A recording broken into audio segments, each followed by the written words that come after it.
Jaya Radha Madhava Kunja Bihari Jaya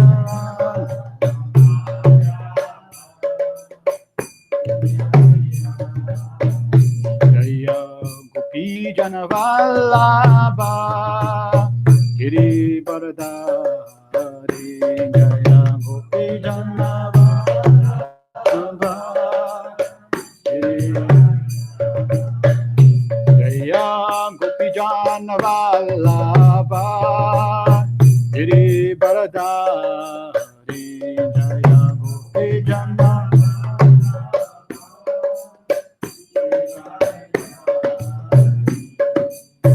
Yashodanandana Braja Janaranjana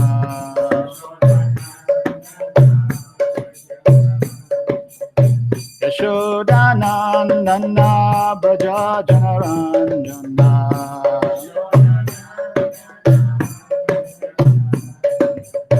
Yamuna Deva Vana Chavi Yamuna Deva Yamuna Deva Vana Chavi Yamuna Deva Jaya Radha Madhava Kunja Bihari Jaya Radha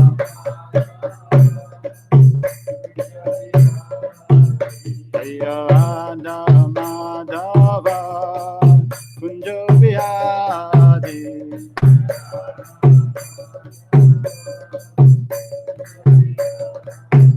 Jaya Gopi Janavallabha Giri Baradari Jaya Gopi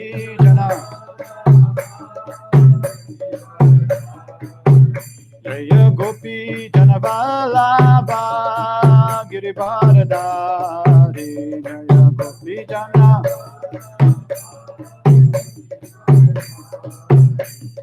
Yashodanandana Braja Janaranjana Yashodanandana Braja Janaranjana Yamuna Deva Vanachavi Yamuna Deva Yamuna Deva Vanachavi Yamuna Deva Jaya Radha Madhava Kunja Bihari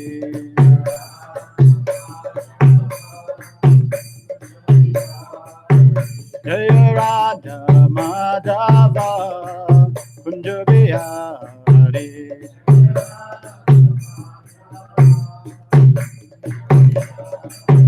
Hare Krishna Krishna Krishna Hare Hare Hare Rama Rama Rama Hare Hare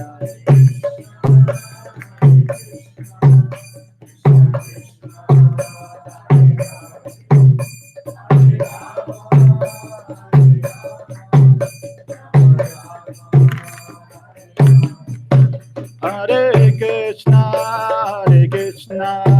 Krishna Krishna Hare Hare Hare Rama Rama Rama Hare Hare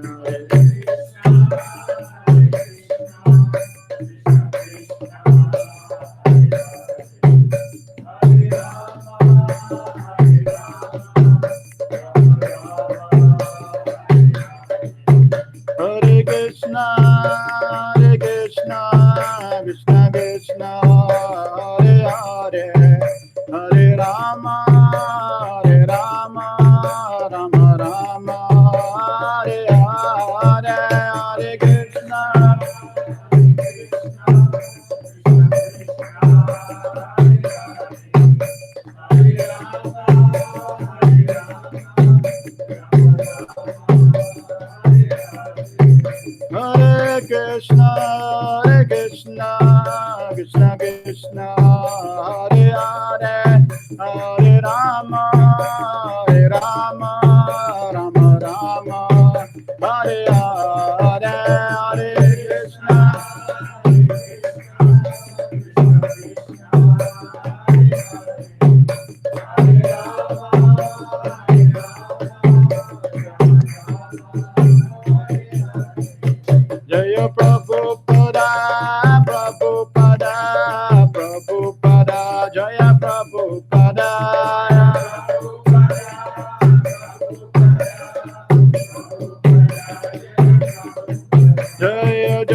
Nitai Gaur Haribo, Haribo, Haribo, Nitai Gaur Haribo.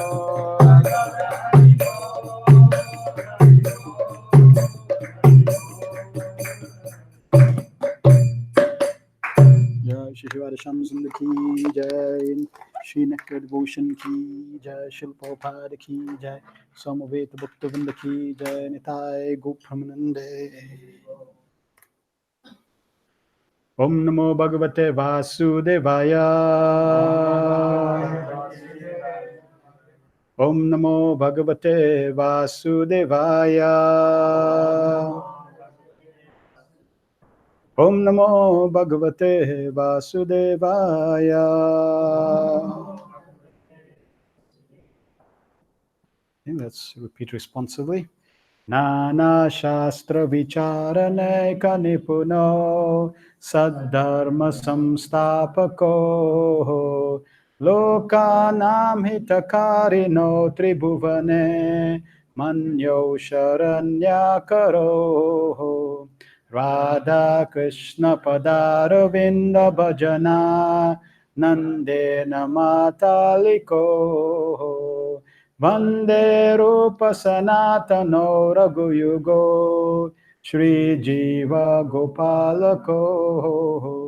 Offer my respectful obeisances unto the six Goswamis, namely Shri Sanatana Goswami, Shri Rupa Goswami, Shri Raghunath Bhatt Goswami, Shri Raghunath Das Goswami, Shri Jiva Goswami, and Shri Gopal Bhatt Goswami, who are very expert in scrutinizingly studying all the revealed scriptures with the aim of establishing eternal religious principles for the benefit of all human beings.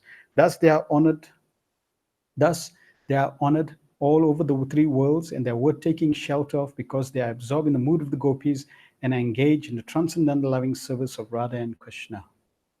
Hare Krishna, welcome to our Nectar Devotion series. We're going to be covering chapter 2. So to start the class, we like to find out the solution to all our problems, and we have a box. It's called a virtual box. So those online can also answer. In this virtual box, could be a real box, but in this virtual box, I have the solution to all our problems. And you have to tell me, you have to guess, what is that solution? And you have unlimited guesses. Yes. Devotional service. And you have to be very specific what I got in that box. Okay, so it needs to, because otherwise you could make it like you could say everything. It's not specific, right? So devotional service, no. Nope. So remember how I'm going to put chanting in, of the Mahamantra in there. It's in box. I put something in there. Correct. It's something in there. You have to tell me exactly what is in there. I can't put the chanting. I mean, maybe I can have a recording of the chanting, like a tape recorder or something. Nectar, devotion, the Bhagavad Gita? No. The spiritual master? No. Maybe his photograph. And this exercise is gonna lead to a specific point, right? So says the holy name. The holy name? No. Chanting bag and beads? No. Shamakun, you didn't say anything yet. You got unlimited guesses. Come on, you can go for it. Rupa? Huh? Things that's dear to Krishna. Things that dear to Krishna? Yeah, but you can't put that in there. Love? You still can't. How are you going to put love in there? It's something very practical that I put in there. A kachori? No? Sanjay? I don't know, water from Yamuna? No? Shamakun is still thinking. Nectar of devotion book? Never, yeah, we already know. Okay, we're going to give it 3 more. Let's see. No clue. There's the clue. Solution to all our problems. That's the clue. Already gave it the clue. The solution. Yeah, that's true. But I want to know what the solution is, because a lot of people will say, we have the solution, right? Please come to us because we have the solution. But do they really have the solution? Nope. When you really start analyzing, they really don't have the solution. A deity of Krishna? Still, nope. Deity of Krishna, warm.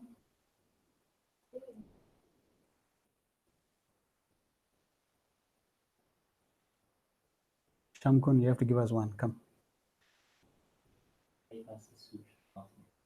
Paribhasa Sutra, Nectar Devotion, no? Remember, you can speculate.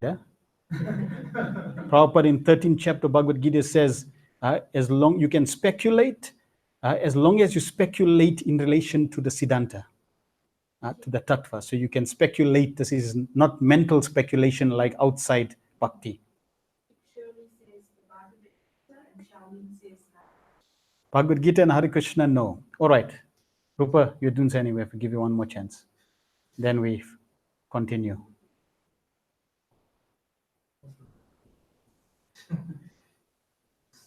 Books? No. Okay. So the exercise is firstly to reveal that people claim to have solutions. People want happiness. People want to become free from distress. People want to solve, all the problems of the world. And they may claim that they can solve that. But the problem is, because they speculate, by speculation, you'll never get to the actual conclusion. Speculation does not lead to the ultimate solution. Okay, so the solution to all of our problems doesn't lie within us. that's also what people will say, right? No, there is no solution. It's all inside. See, right? So people will give you so many solutions, but what's in the box? This is what's in the box. It's a piece of paper with Om written on it. So in this box was a piece of paper with Om written on it. Okay, now here's the thing. Even if I tell you what's in the box, so I'm telling you what's in the box, most people will not even be able to interpret that. Because how is Om the solution to all problems?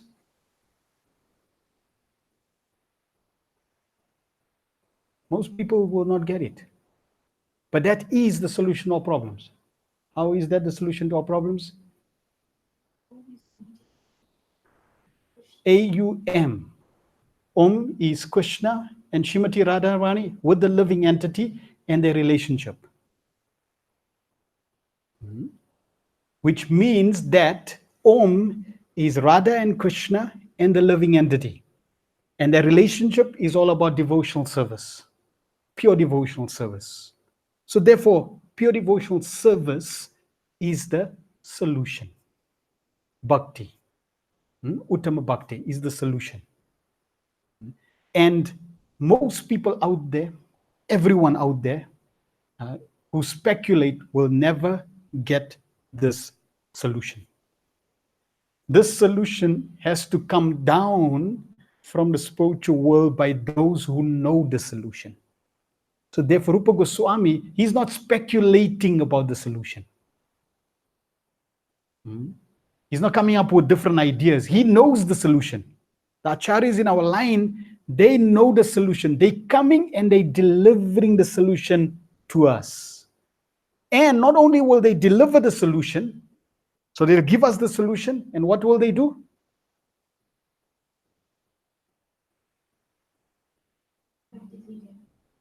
They'll demonstrate it, and they will give you guidance. They will elaborate the solution. They will tell you everything about the solution. Just consider, right? Nectar devotion is all about pure devotional service.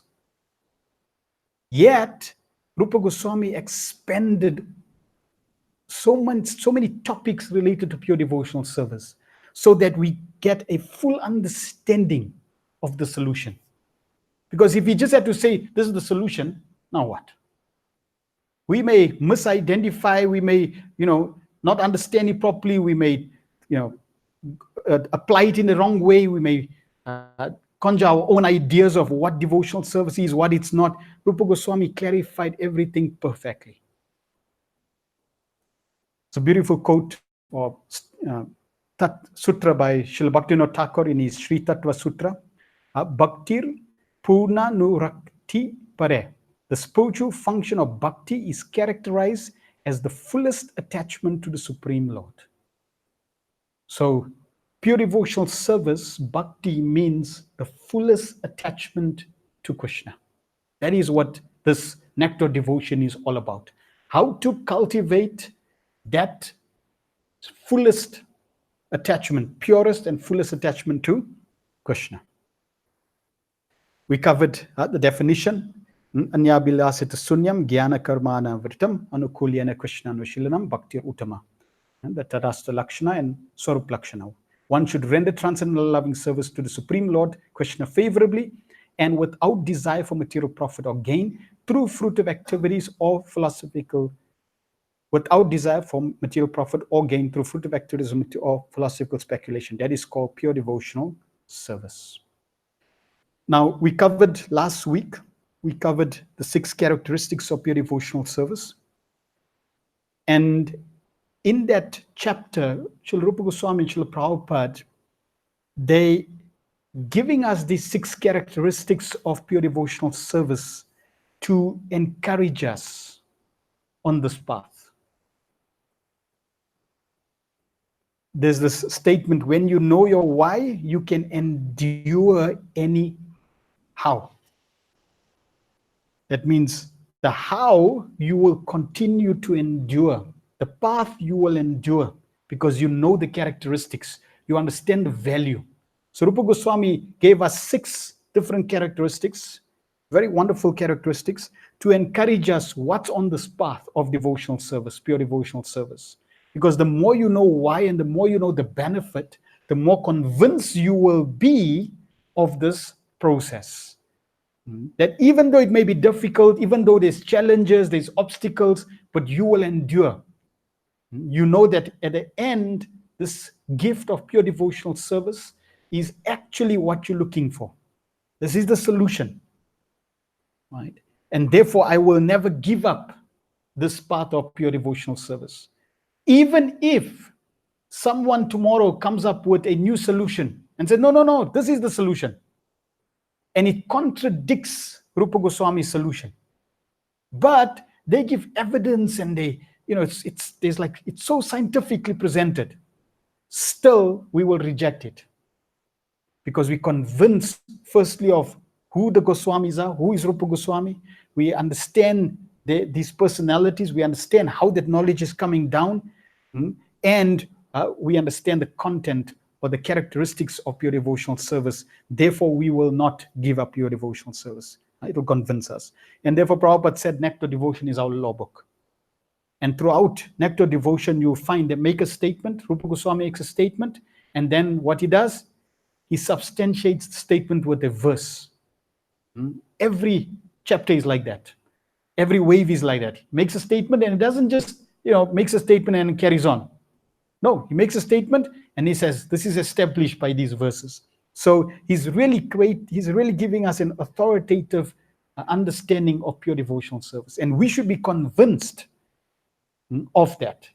That here, these great personalities, by their compassion, their kindness, their mercy, they're giving us this knowledge right in our hands, which is extremely rare. It's as rare as finding that solution in that box. Because somebody can go on speculating for lifetimes and lifetimes and lifetimes, they will never come to the actual conclusion of what was in that box. Okay? And that's what people really are doing in this world. They're speculating all over. And they saying they have the solution, but actually they don't have the solution. We have the solution. Now it's up to us to embrace it firmly. These 6 characteristics that we covered, one aspect that came out very clearly through all the 6 characteristics and in the chapter is the fact that all of them were focusing on happiness. And different gradations of happiness as one progresses through the process of bhakti. Because in essence, that's what everybody's looking for. Everybody wants to be happy. But they really don't know what happiness is. And if you analyze, if you go Google happiness, you will see there are people out there, they have theses on happiness. Books on happiness. What happiness? And you start reading it, you will see what speculation. They have no clue, but because the readers have no clue, right? And you're good at speculating, therefore the reader will say, wow, fantastic speculation. Maybe it's right. And then they follow. But Rupa Goswami, in Nectar Devotion, and the Acharya said there are 3 types of happiness. Happiness derived from objects, that means sense objects. Happiness derived from the soul, and happiness derived from the Lord. 3 categories of happiness. So it's not like there is no happiness. Happiness is there. Mystic perfection, siddhi, sensory pleasure, bhakti, are both in the category of happiness from objects, called Vaishaya Sukha. That's sense gratification. That's what generally people are into. Most people are into these types of sense gratification or happiness. Then higher than that is liberation or mukti, is in the category of happiness from the soul, Brahma Sukha. That's impersonal liberation. And then the supreme eternal bliss, Paramananda, is in the category of happiness from the Lord, Aishwarya Sukha. That's in relation to the Lord and devotional service. And Rupa Goswami said, even if you take, he doesn't compare material happiness to the others, because material happiness is totally insignificant. In fact, he compares Brahma Sukha, liberation, to devotional service. And he says, if you take all the pleasure of Brahma Sukha, it will not equate to even a tiny fraction of a drop of devotional happiness. So the devotional happiness that one will derive as a byproduct, it's not the goal, it's a byproduct. And this is the other thing, right? Happiness is not an object that you can strive for. It's actually a byproduct. And a byproduct doesn't exist on its own. Therefore, nobody in this material world will be happy because they're all searching for happiness. You're not going to get happiness. What you need is pure devotional service. When you get pure devotional service, the byproduct of that is happiness. Just like putting a fish back into water. When you put the fish back into water, naturally the fish will be happy. But if you're just going to look for happiness minus the water, find happiness for the fish minus water. Impossible. See? But as soon as you put it in water, it's very happy. Question? I have a comment. Permissible? Yeah. I was just thinking there's 3 types of happinesses. Sukadeva Goswami, while he was within the womb of his mother, he did not want to come out because he heard that sense gratification gotten from material objects is an obstacle. It's binding. Is binding. Yes. So he rejected that sort of happiness. Then he had heard the Bhagavatam from his father Vyasadeva, but still he did not want to come out. And 16 years had passed 12 on. years. 12 years, had passed on. So he had some realization that, of happiness on these 2 levels, of the soul and from objects, and he rejected it. Vyasadeva then went to Dwarka and he spoke to Krishna, and he said, and Krishna, he has this problem.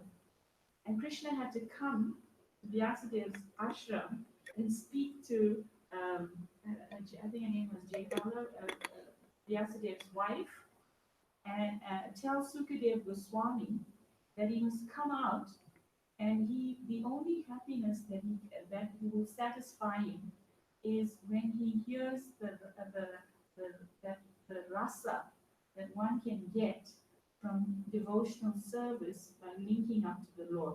So his impersonal sort of happiness of staying within the womb and avoiding these two was not the solution to the problem, but to come out and to re-link with the Lord and experience rasa in especially glorifying Krishna. Yes. In Shravanam and Kirtanam would be the Correct. ultimate goal. So, and he came out and that's what he experienced. right. So Sukadev Goswami had experienced all three. He had realizations of all three, and by his own example, he selected only the last one. Therefore, we can follow in the footsteps of the Mahajans. As far as possible, try to reject the first two and embrace the third one.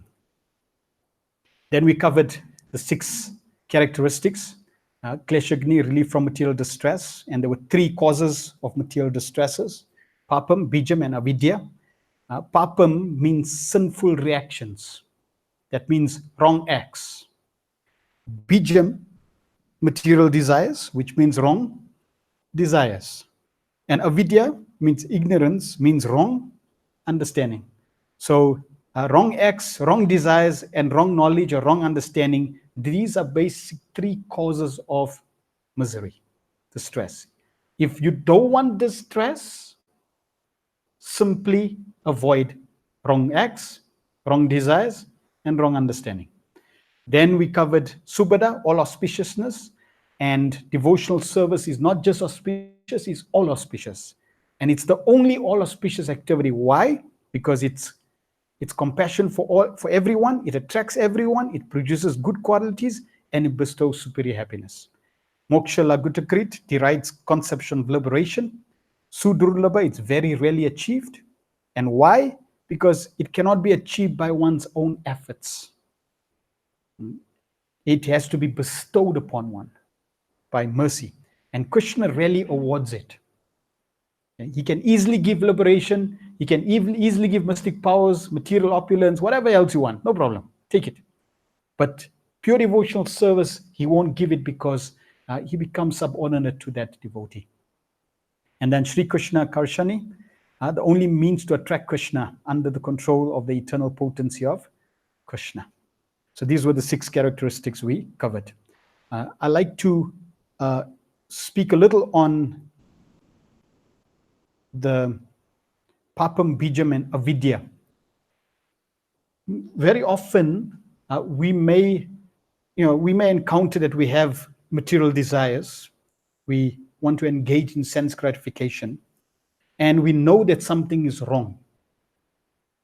And often, because we know something is wrong, then we may use this statement.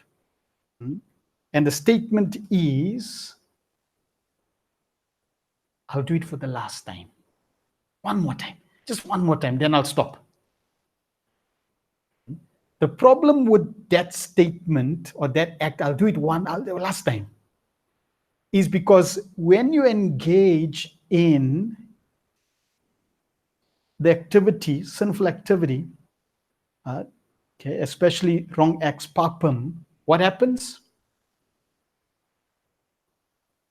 It's sinful, right? And what happens when you engage in a sinful activity?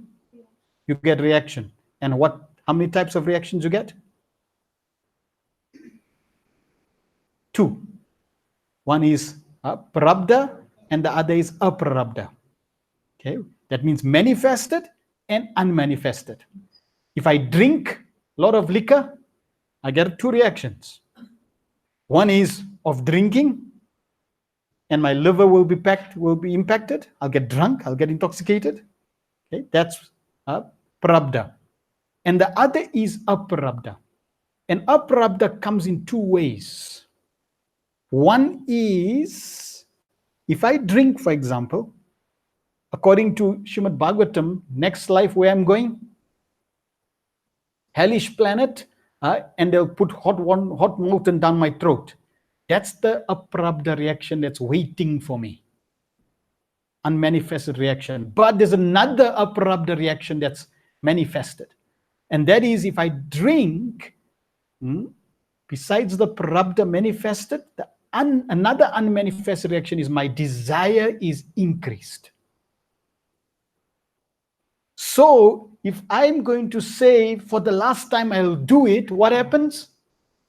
You just increase your desire. So what happens to the last time? It's not the last time. In fact, your desire has weakened or strengthened by engaging it one more time. It'll strengthen because you just engage in the activity. It's just going to strengthen. It doesn't decrease. See?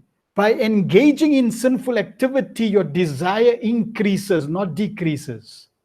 It's like if you're 30% less watching. Yeah, it's going to be 35 or 40, 50. It's not going to be less. Therefore, it'll never be the last time.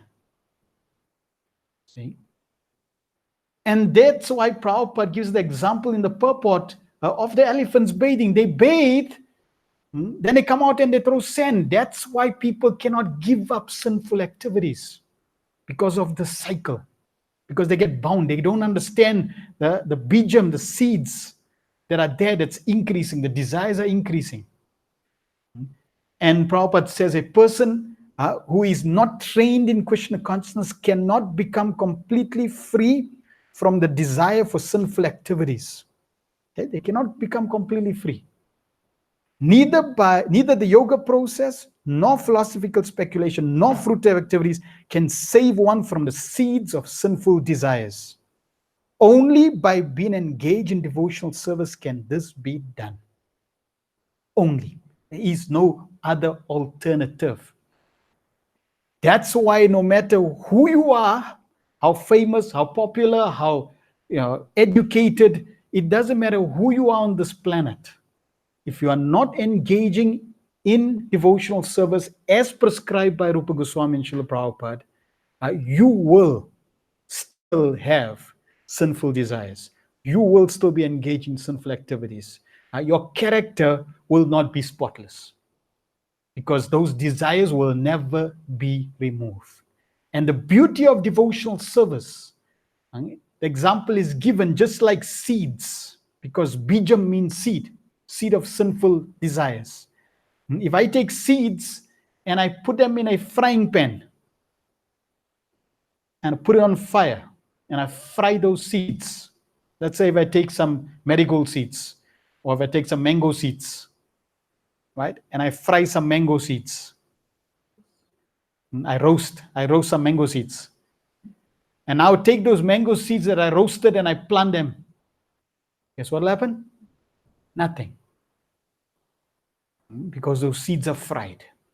So by the fire of devotional service, those seeds become fried. The seeds in our heart of sinful desires, they become burned, they become nullified, they become destroyed, they become roasted. They will not fructify. Any other process, it seems like they're becoming free. Only at one point in time, oops, what happened here? And they fall prey to sinful activities, and this is the result, because no other activity, only by being engaged in devotional service, can this be done.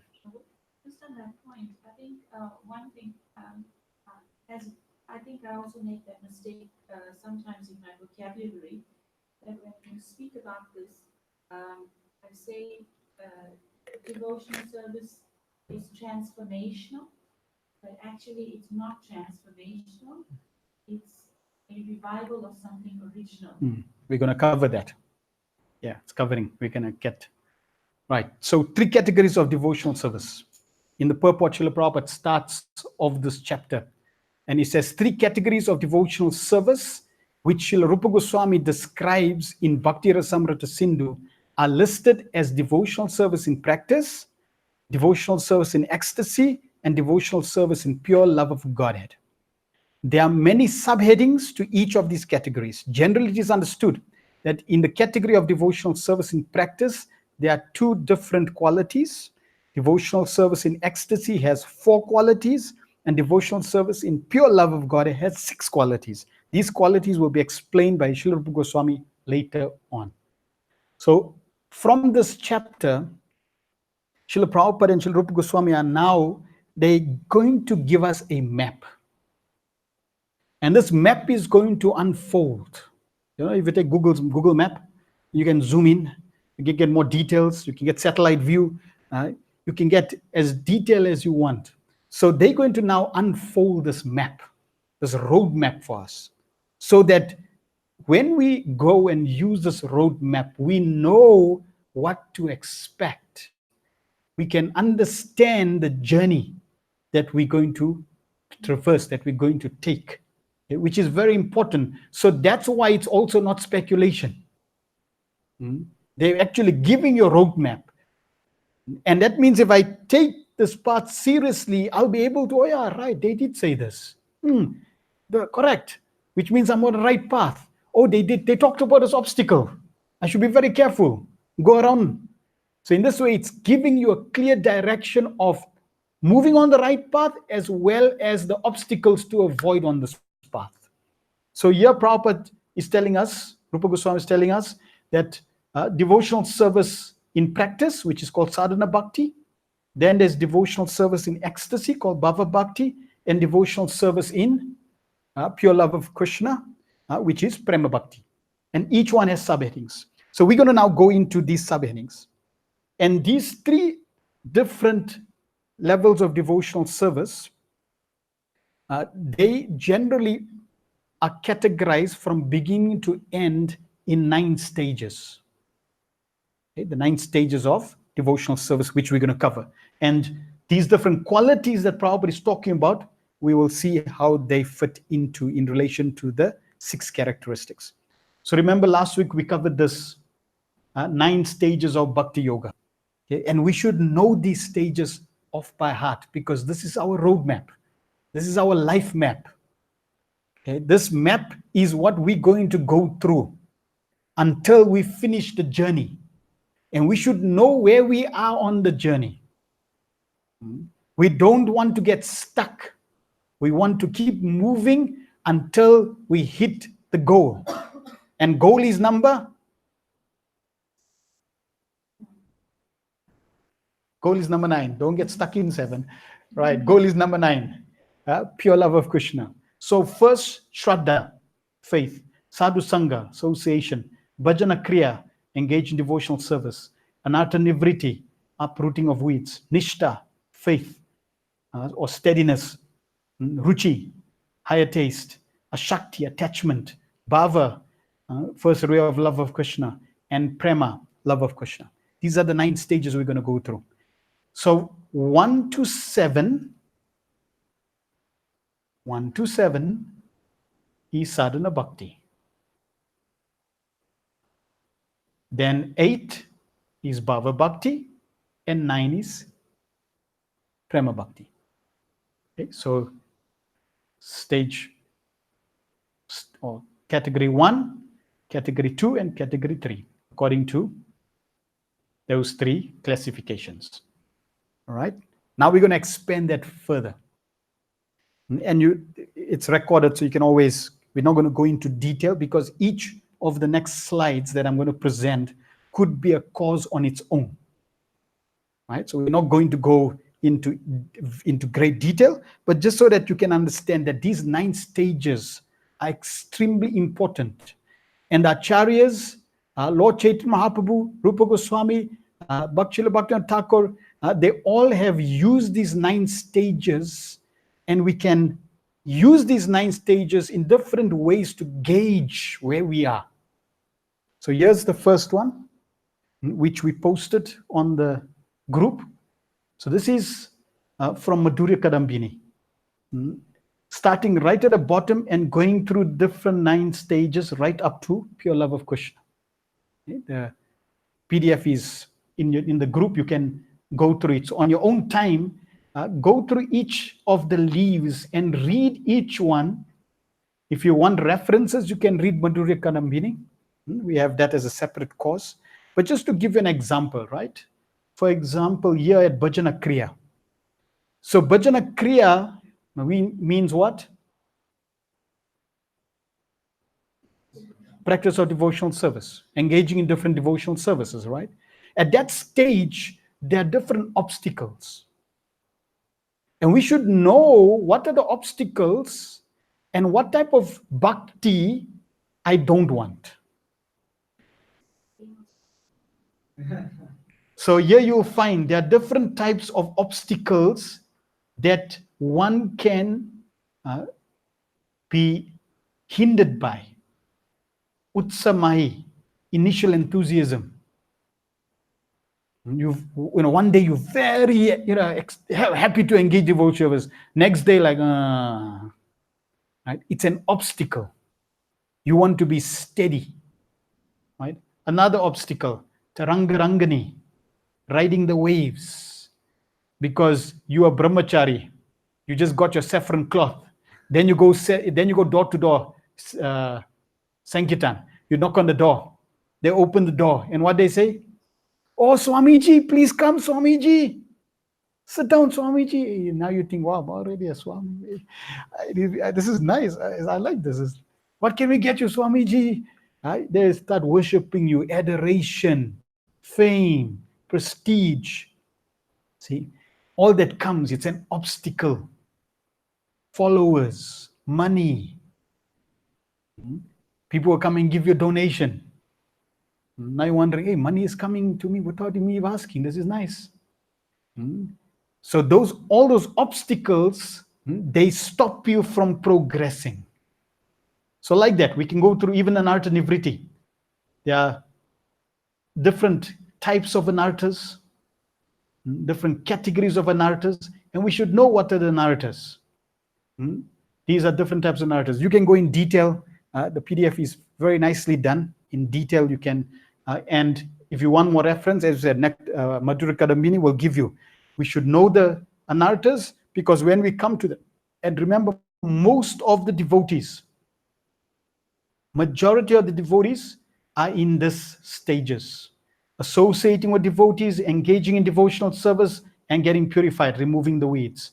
And this, we continue and continue. And you cannot progress above that stem until and unless you are freed from all anarthas. So all these anarthas, all these different categories of anarthas, if you're not freed from it, you cannot progress. Therefore, you should know the anarthas and at least know that, okay, this is an obstacle.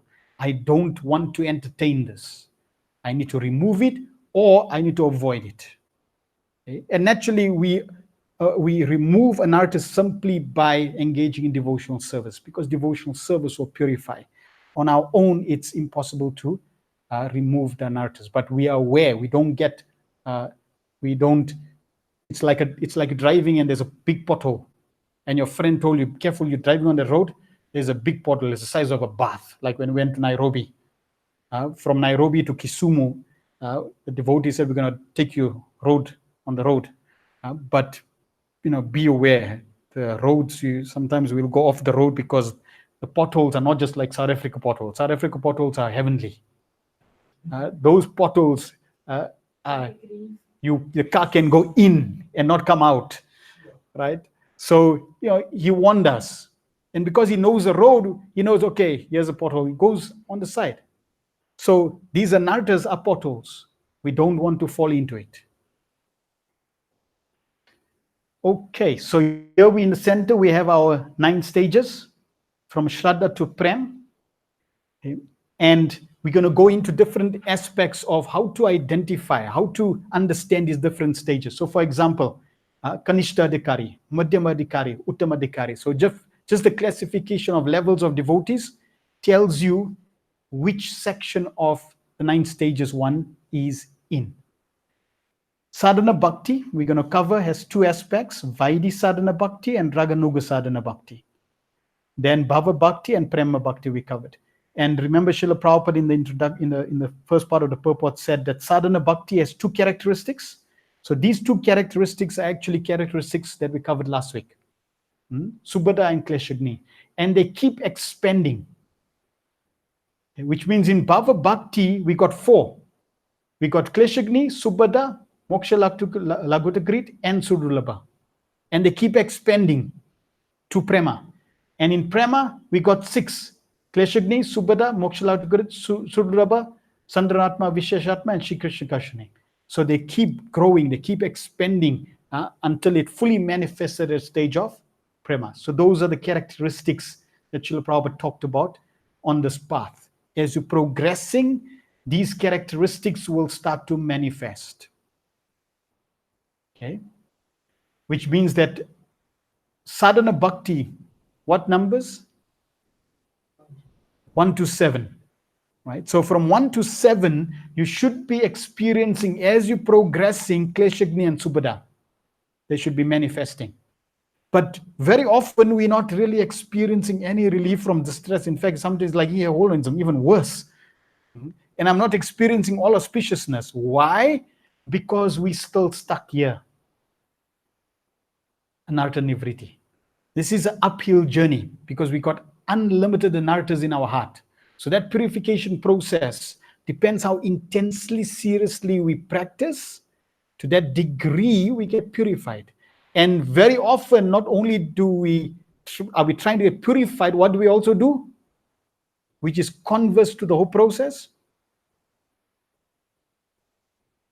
Prabhupada gives the example lighting a fire. We put fuel with one hand and we put water with the other hand.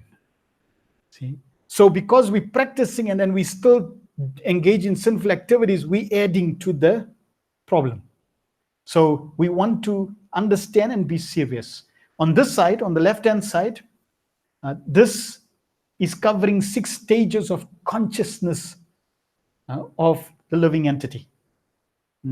First is material consciousness, and you'll see that material consciousness is not even on the stages of devotional service.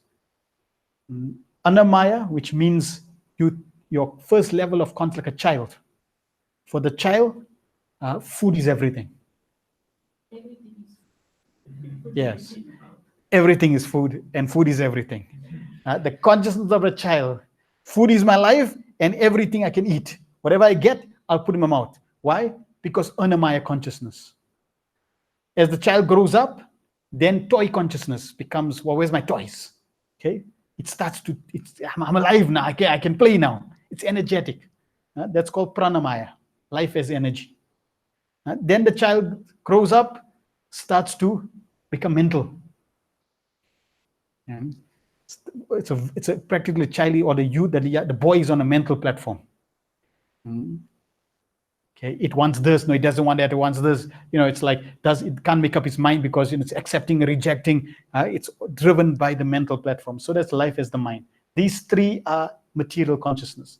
Once you start the process of Shraddha and the journey, then you start coming to Jnanamaya. Now it's a level of transcendence. And here it's all about knowledge, acquiring knowledge, specifically in the process of bhakti. Then you go higher, Vijnanamaya, which is life as self-realization.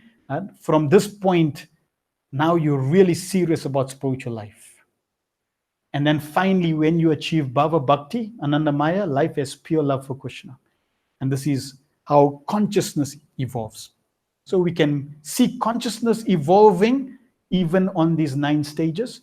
We can see the different levels of devotees through these 9 stages. And then obviously the different categories. Yes. So from the material conscious in the level up, you have to take initiation to continue or Initiation is here. so you have to take initiation. Bhajana Kriya. Go further up. Correct. Yeah. The reason for initiation, and remember, initiation is initiation is not necessarily like the fire yajna. You can have the fire yajna not be initiated. Initiation means I'm accepting the instruction of the spiritual master as my life and soul. I'm accepting the instructions of Srila Prabhupada as my life and soul. Yeah. So whatever Prabhupada says, okay, follow the 4 principles, I'm accepting that. I'm going to follow that. That's initiation. That's acceptance. Okay? And that happens here. Because now you're serious. Until then, you're not going to really purify yourself effectively. The story because what you said that Srila Bhakti initiating that for He was never my disciple. never to be. Yeah. So he set the fire sacrifice, then he left, but he was never my disciple in the first place because he didn't surrender. Yeah. Initiation doesn't just mean the formality or external appearance of yagya. It's an internal commitment that I've accepted my spiritual master, I've accepted Srila Prabhupada's instructions, and the spiritual master accepts a disciple. Okay, so that happens at Bhajana Kriya. And that my master discipline. Yes, disciple means discipline. And we're going to see, as Rupa Goswami unfolds Bhakti Rasamrita Sindhu, he's going to give us, first 5 is related to Guru. First one is Guru Padashraya, accepting the shelter. Why? Because without the shelter of the spiritual master, the other instructions cannot be founded on a strong foundation, cannot be built. We need that direction. And for us, in one sense, we are fortunate because Prabhupada is the preeminent Shiksha Guru. Prabhupada is the founder Acharya of ISKCON. So even if somebody is not initiated in the sense they haven't selected a guru, still they'll make advancement. And the more they're serious about it, Prabhupada says we should take shelter. Therefore, we take shelter. But the instructions will not be different. It's not like when I take shelter of a living guru, he's going to give me something new. Hey, I got something new. Fantastic. My guru is special, he's unique. He gave me something that Prabhupada didn't give. If he gives you something that Prabhupada did not give, you know what you should do? Leave him. Yeah, tell him bye-bye. See? Because, or he gives you something that's totally contradictory to Srila Prabhupada, you reject him. Because that's like coming to the speculation box, right? Prabhupada did not speculate. Prabhupada gave exactly coming in the line of disciplic succession. So if anybody gives you anything different from Srila Prabhupada's teachings, at least in our line, we don't accept that. In other sampradayas, they may have their own teachings, own understanding or depth of understanding. That may be different. But within our institution, under Srila Prabhupada, as Prabhupada followers, Prabhupada Nuga, our check and balance, right? We got 3, Guru, Sadhu, Shastra. So really our check and balance is Srila Prabhupada as the Guru, Sadhus, the Acharyas, and Shastra. And that's the check and balance. Anything that's contravened, that's different from that, we should be wary of it. Okay, so that is one more question. So now you have association of devotees and education. Now to go one level up, you also have to be careful who you associate with amongst the devotees. Correct. You have to say, okay, sorry, you devotees are no longer wanting to go up any further. I need to be careful. So associate with devotees means we respect every single devotee. Even the devotee whose association is negative and not really as you like it to be for your journey, uplifting, you still respect that devotee from a distance. You can honor that, you have to honor that devotee and respect it, because at least that devotee is in the shower. At least he's on the right path. That's the beauty. He could be rascal number 1. He's on the right path. That's glorious. Yes. You take that 2%, right? So the fact that they're on this path, that's itself the most glorious thing, because there are millions of living entities that don't even know that this path exists. What to talk about being on the path? So for somebody to be on the path is glorious. But his association may not be, because let's say he's got material desires, and if you associate with him, he may drag you. Right? You want to always take advanced association. And advanced association simply means that in anyone's association, if I can be more Krishna conscious, if I can remember Krishna, I take that association.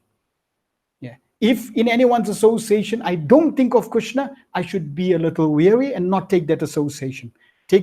Or in that case, I can give association. Bring Krishna into the formula. Okay? But I need to be selective in association, because devotees can practice devotional service in 81 or more different ways. So I need to select those devotees that can help me, remind me of Krishna. And we're going to see in this chapter, this point is very emphatically made. What is the objective of sadhana bhakti? Okay. So there we are again. Next slide. 9 stages of devotional service, right? On the left-hand side, from Upadeshamrita, Nectar of Instruction. So now we can use Nectar of Instruction from verse 1 to verse 11.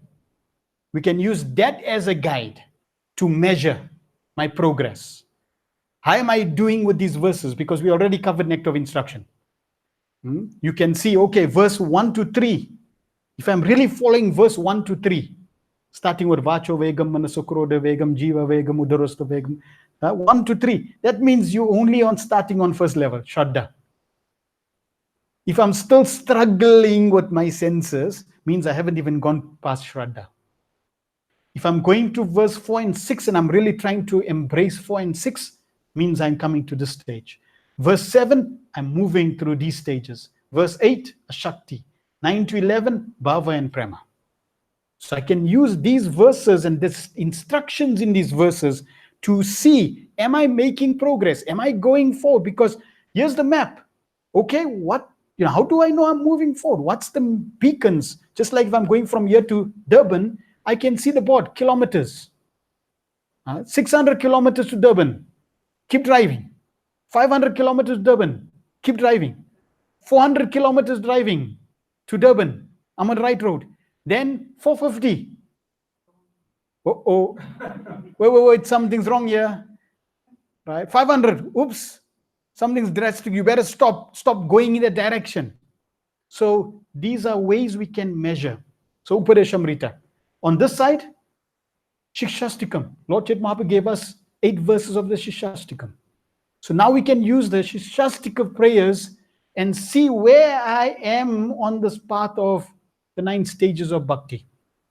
Verse 1, Shraddha. Verse 2 is Sadhu Sangha and Bhajana Kriya, which means if I perfect verse 1, if I realize verse 1, if I've imbibed verse 1 completely in my life, I'm at this stage. Verse 2, I'm at these stages. Verse 3, up to Dishta. Verse 4, Ruchi. Verse 5, Shakti. Verse 6, Bhava. 7 and 8, pure love of Krishna. So these verses are revealing different aspects, different characteristics, different ways to measure. If I follow Nectar of Instruction perfectly, if I follow Shikshastikam perfectly, I'll automatically be progressing. Okay?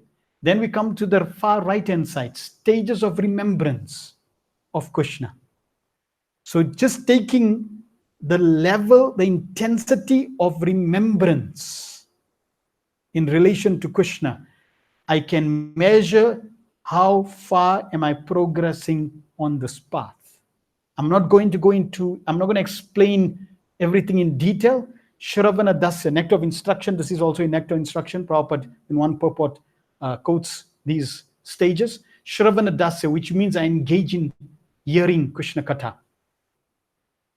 So you were talking about how to select association. Very simple. Starting point, the bare minimum to associate with any devotee who's on this path. The characteristic, the qualification is what? Are they going to speak about Krishna? Because if they're not going to speak about Krishna, what am I going to hear? Prajalpa, Gramya Katha, village talk. Yeah. So that's dangerous. I don't want that association. But if they're talking about Krishna, they're telling you, oh, Sanjay, you know what? We went Friday class. You know what we heard? Let me tell you what we heard. Oh, I read Nectar Devotion. Let me tell you what. Oh, I heard this pastime. Let me tell you this pastime. That's the first Shravana Dasya, first stage. Okay? And this stage will take you up to Bhajana Kriya. So you keep hearing.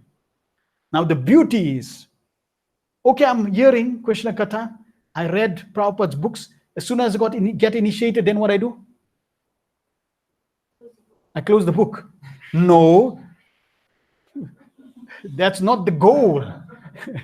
The goal is not to close the book when you get initiated. In fact, you should be opening 2 books now.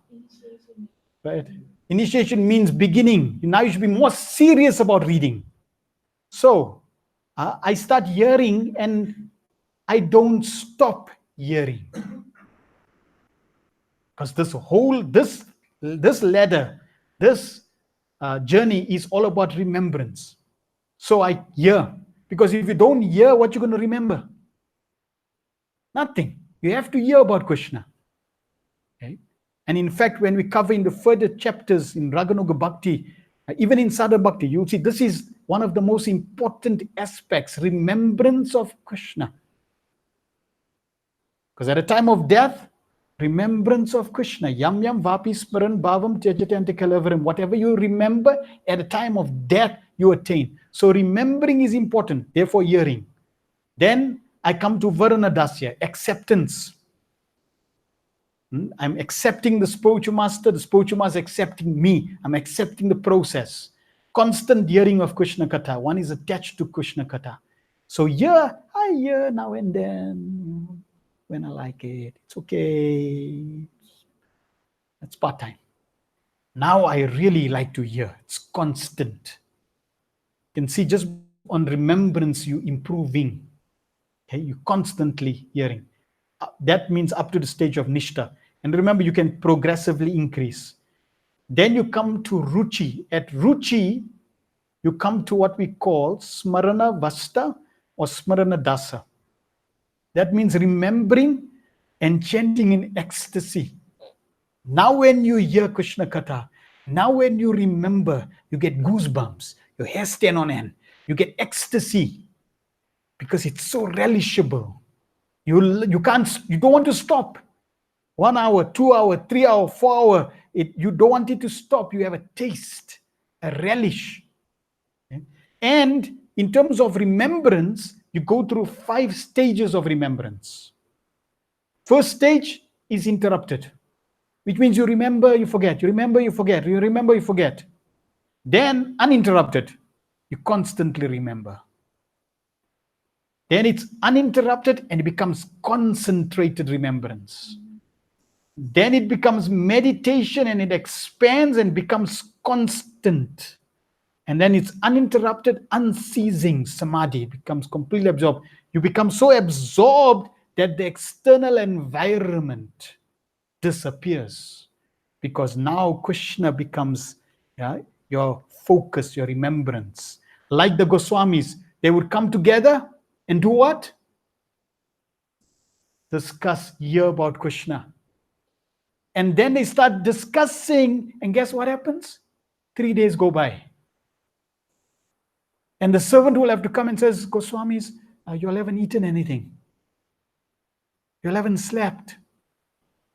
Because they become completely absorbed in that Krishna, in discussion of Krishna. See? And when they say, oh, you haven't eaten anything, they don't say, okay, bring a feast. No. Okay, just bring half cup of buttermilk. And then we'll continue hearing about Krishna Katha. The taste for Krishna, for hearing Krishna increases. Then finally you come to a Shakti and Bhava, Apanadasa, possession. Here you realize one's constitutional relationship. You realize your identity with Krishna, who you are in the spiritual world. Your identity is revealed. And finally you come to Sampati Dasa, inheritance, serving Radha and Krishna along with their associates. And this whole journey is based on remembrance of Krishna. It becomes, deep, more and more and more intense just by hearing about Krishna. Question? Is this happening in one lifetime? Is it possible? Very good question. So let me ask you all a question, right? How many lifetimes do you want this journey to take? Just this one thing. So you all want it in one life, right? Now, that's a good desire. But it may, and it is not practical. The reason being is because if you want it in one lifetime, you have to be serious to the power serious. Okay? You really have to be serious.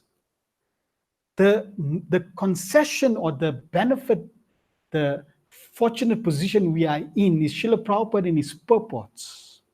Bhaktivedanta purports says we can go back to Godhead in one lifetime. And he makes this point many times in his purports, in his lectures. Srila Bhaktisiddhanta Maharaj says you can go back to Godhead in 3 lifetimes minimum. First lifetime, Kanishta Adhikari. Second lifetime, Madhyama Adhikari. Third lifetime, Uttama Adhikari. Srila Prabhupada says 1 lifetime. Not because of your practice, but because of his compassion and mercy. But what will allow Srila Prabhupada to give you that mercy is your serious sincerity. You are seriously sincere. Seriously sincere mean I follow the big and small rules, instructions of Srila Prabhupada. Everything that Srila Prabhupada says, I follow. That means I'm sincere. I may be a rascal and I may be very weak, but Prabhupada, I want to follow. I have the desire to follow. And I will never give up following. That can allow Srila Prabhupada to give his mercy. That said, Srila Bhaktivinoda Thakur says, because one of the qualities is patience. Utsa Nishchar Daryat. We have to be patient. And he says, you should be patient for 100 lifetimes. Running out.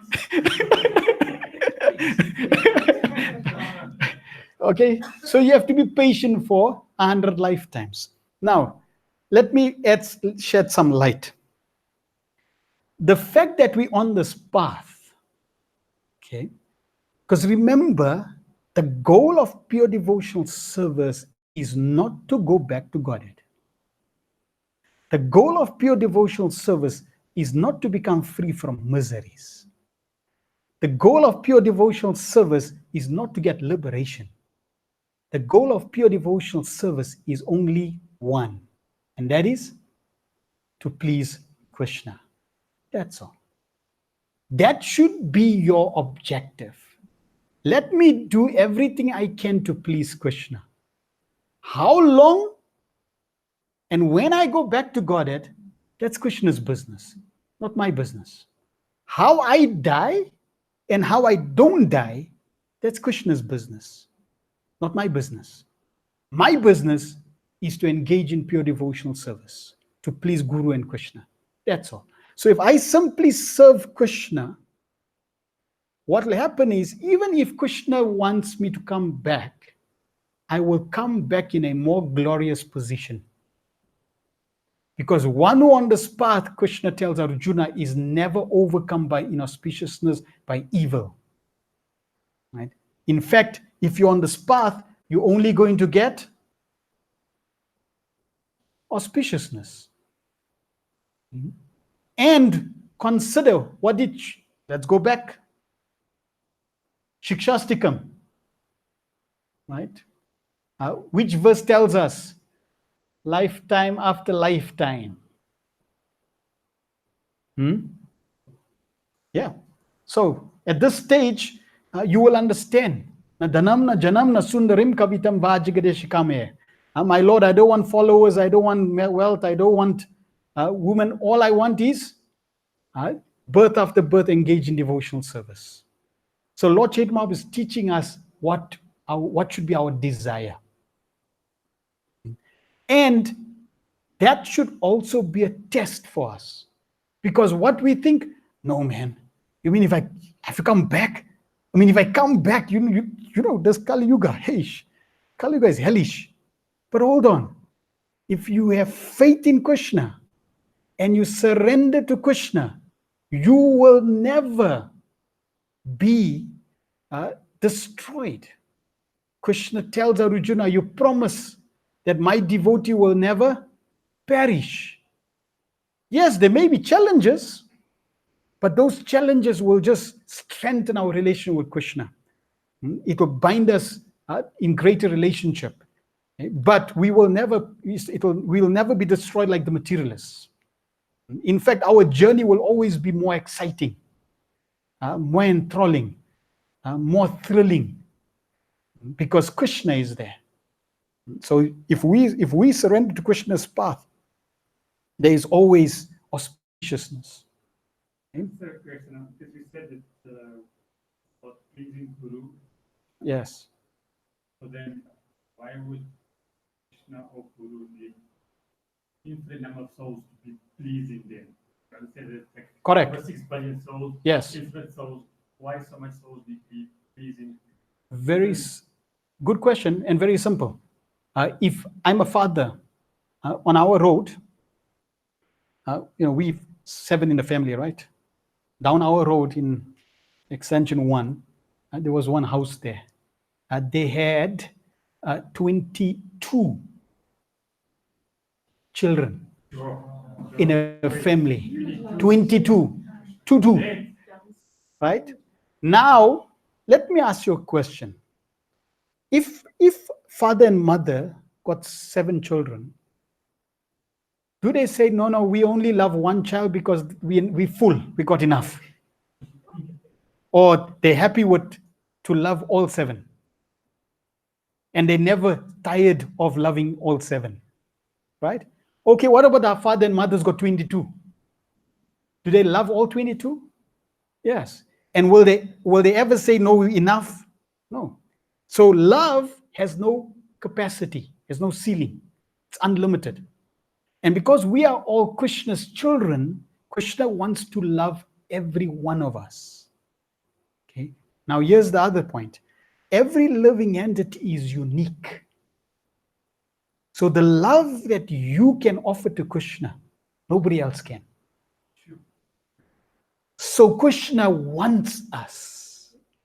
Krishna broke the mold. Yeah. Krishna wants us to come back to that loving relationship. See, Srimati Radharani is the embodiment of all love. But Krishna wants every living entity to come to that loving relation because we are all special in Krishna's eyes. And that's why Krishna does make so many arrangements. Prabhupada says he comes all incarnations, he sends scripture, he personally comes, he sends his representative. Why? Because he wants us to come home. Yeah. It's not like, well, there's so many living entities, right? What? Me? I'm useless. No. We have a purpose. I got 5 fingers. Okay, I got 10 fingers. Right? Now I have this finger say, I'm useless. There's so many other people, so many other fingers. Let's cut it and throw it away. No. That finger has a purpose. And it may not serve purpose every day. Right? This finger serves a purpose very regularly. Click, click, click, click. Right? The thumb serves a purpose. Scroll down on. So not all of them, but they have certain purposes. So we all have certain unique service to offer to Krishna. Okay, so conclusion. Don't worry how many lifetimes. Yeah. Srila Prabhupada said, Just on his point, not that Krishna is needy. definitely. Krishna understands our needs. Correct. So he knows that our needs will never be complete Without him. connection. Yes. That's Krishna is Atma Rama. Yet he's still greedy for love. He's Atma Rama, which means he's completely full, but he still hankers for love. Yeah, that's the contradictory qualities of Krishna as Rasaraj. That he's got everything, but yet he's still searching for that love. So concluding in this point of relation of going back to Godhead, Srila Prabhupada said, even if you're 75% perfect, you're not 100%, 75, still Krishna will take you back. Okay, so Prabhupada has made it so easy for us. He's given us the guidebook. He's given us the roadmap. He's given us the details. He's made the institution, given us all the process, all the limbs of bhakti. Practically he's given us everything on a golden platter. All we need to do is accept it, embrace it, and benefit from it, and share it to others for them to benefit. And just by doing that, we will be blessed. Yeah, we will be blessed. We need to be convinced, as I said in the first slide, from the golden box, or that box, that is the solution. This is the right solution. Therefore, even though I may be weak, but I'm convinced this is the path. Right? And I may sway or I'll come back. I'm not leaving this path. That conviction I need to have. Yes. Maybe the second is that devotees. Yes, we're coming to that. Right. One more and then a few more, and then we're going to come to your point. So here's the 9 stages again.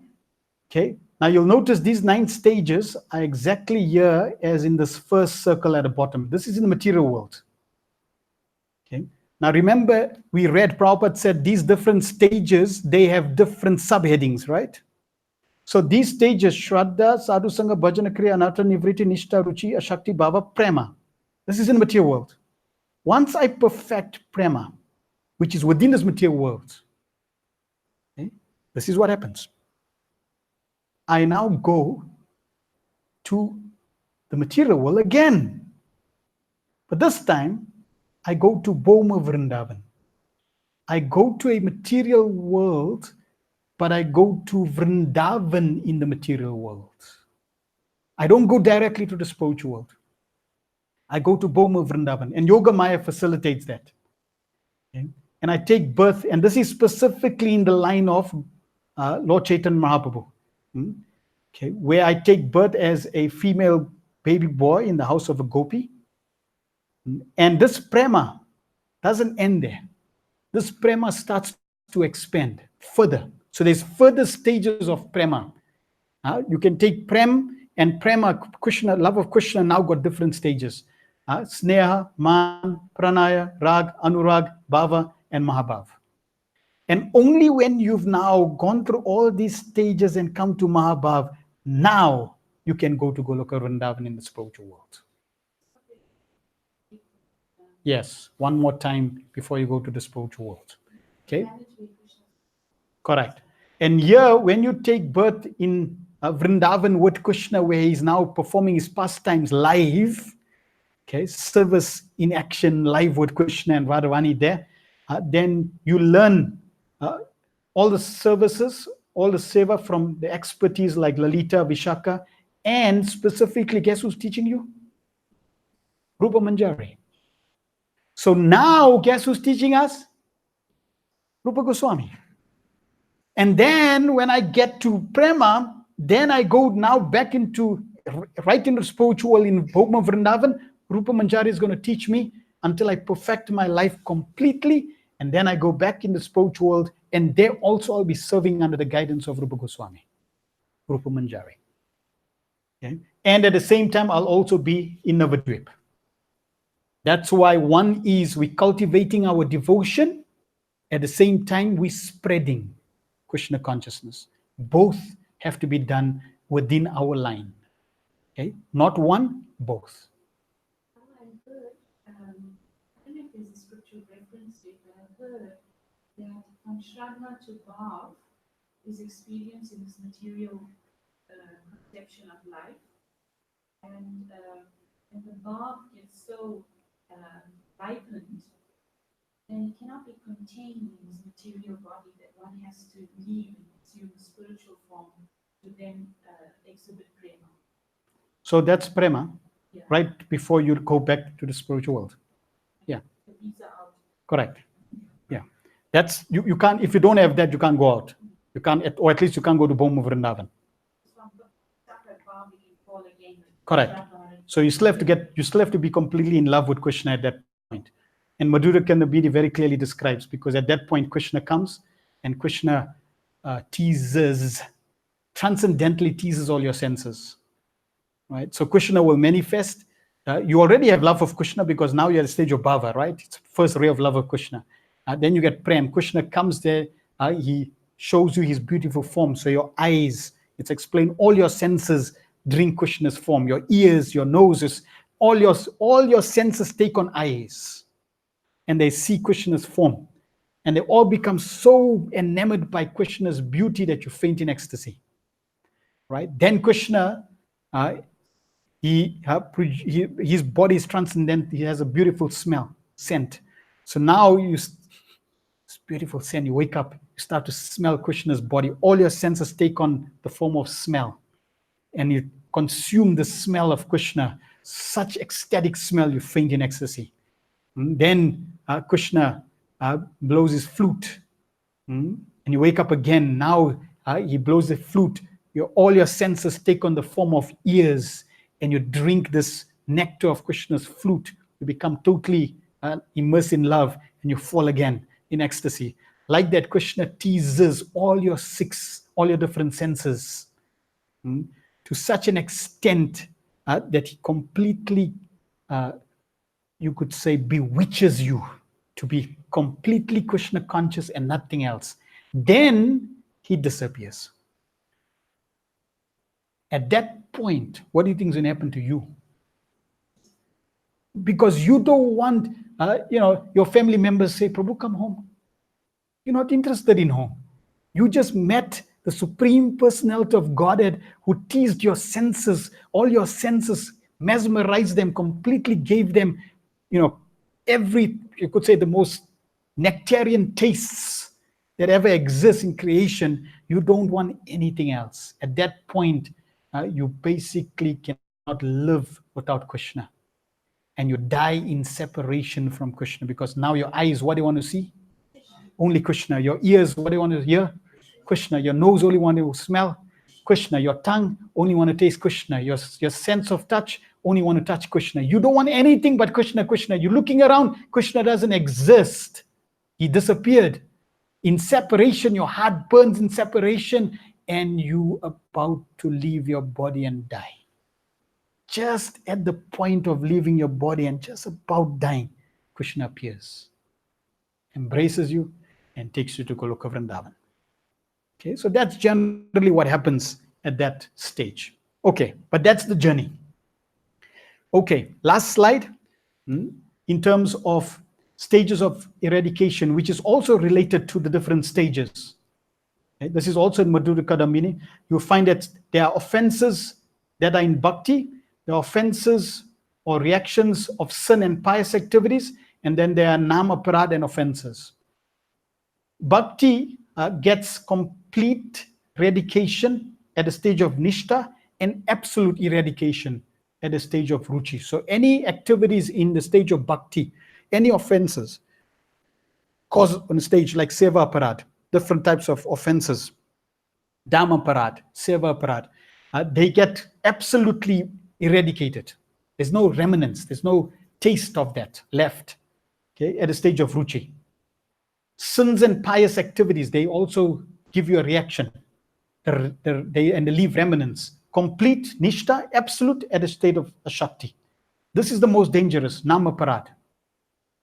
And we know we covered the 10 offenses to the holy name. Okay, 11th offense, inattentive chanting. At the stage of nishta, it's pervasive. It's getting removed, but not completely. Almost complete at bhava. Note, almost complete at the stage of bhava. Not complete, not absolute, almost complete. That's why Jad Bharat could fall down from the stage of bhava, because of offenses to the holy name. First offense, to bless him, devotees, dedicated lives, propagation of the holy names, etc. So those different offenses, we have to be very careful, because if you commit any of those 10 offenses, they stay right up to prema, complete, and then when you achieve, then it's absolute. So that's why the acharyas warn us, be very careful, and every morning we recite the 10 offenses. If we want love of Krishna, we have to be very careful of the 10 offenses. These are the most dangerous of obstacles on this path. Okay? Question? We're not going to get into the details. Okay, when we do the Madhurya Kadambini course, we'll cover that. So the example is given of liquor in a clay pot. So I put liquor in a clay pot, right? Now what I'm going to do is I'm going to completely empty the clay pot. So I drop all the liquor out. Okay, is the liquor completely out? Okay, so I drop off more. Is the liquor completely out? So it is completely out, because I somersault it, right? All the drops are, and I'll hit it right out. Okay, it's completely out. But is it absolute? No. Why? It's still smelly. It's still, because it went into the pores of the clay pot. So that's absolute. When it comes to absolute, means now the clay pot is pure. Correct, because there's still some caffeine in there. So decaffeinated coffee is not absolute. It's complete, but not absolute. There's still caffeine in there. And we should be very careful. Clear? Okay. All right. Coming to your question now. So we're going to get qualification. So next Prabhupada talks about qualification. One's qualification for sadhana bhakti depends on strength of his taste or attraction to Krishna. The more pronounced the taste, the greater the qualification. A person eligible for Krishna conscious devotional service can be classified by his particular taste. So now we're talking about qualification for devotional service, qualification to start this process, to take this map and start this process of Bhakti Yoga, 9 stages. Here, that Rupa Goswami Prabhupada said the qualification is only taste. Consequently, advancement in Krishna consciousness is not based on our intellectual abilities, but on our taste for hearing Krishna Katha. Okay, and that's why this journey, because it's based on our taste of hearing. The more we develop the taste to hear about Krishna Katha, the more we will progress.